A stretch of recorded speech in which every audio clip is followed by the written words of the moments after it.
Hello everyone, আসসালামু আলাইকুম। আজকে আপনাদের দেখাবো কিভাবে আলু দিয়ে একটি ঝটপট রান্না করা যায়। তাহলে আসুন শুরু করি। প্রথমে একটি কড়াইয়ের ভিতরে দিয়ে দেব পরিমাণ মতো তেল। তেলটা গরম হয়ে আসলে এর ভিতরে দিয়ে দেবো পেঁয়াজ কুচি।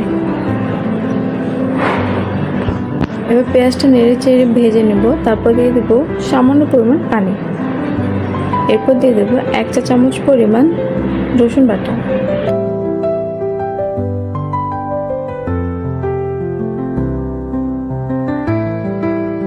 এখন এর মধ্যে দিয়ে দেব 1 চা চামচের মতো হলুদ গুঁড়ো, 2 চা চামচ মরিচের গুঁড়ো, 1 চা চামচ জিরা,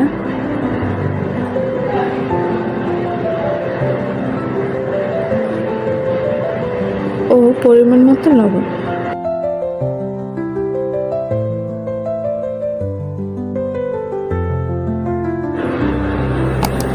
এবার মশলাগুলোকে ভালো করে নেড়েচেড়ে ভেজে নেব। তারপর এর মধ্যে দিয়ে দেবো অল্প কিছু পরিমাণ পানি।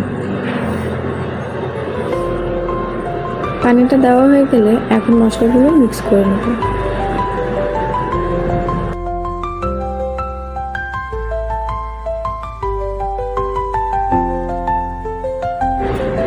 এবার পানিটা ফুটে আসলে এর ভিতরে দিয়ে দেবো আগে থেকে স্লাইস করে কেটে রাখা আলু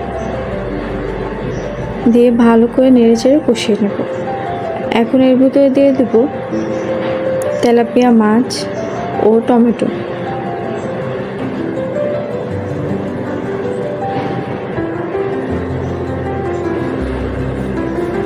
এরপর এর ভিতরে দিয়ে দেব পরিমাণ মতো রান্না করার জন্য পানি।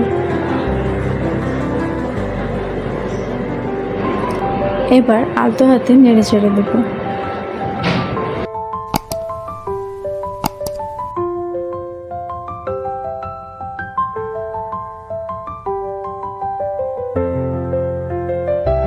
ব্যাস, এবার ভালো করে নেড়ে চেড়ে পছন্দ মতো তরকারি রান্না করে নেব। ব্যাস, হয়ে গেল ঝটপট আলুর তরকারি। এখন তো গরম গরম ভাতের সাথে পরিবেশন করব। ধন্যবাদ।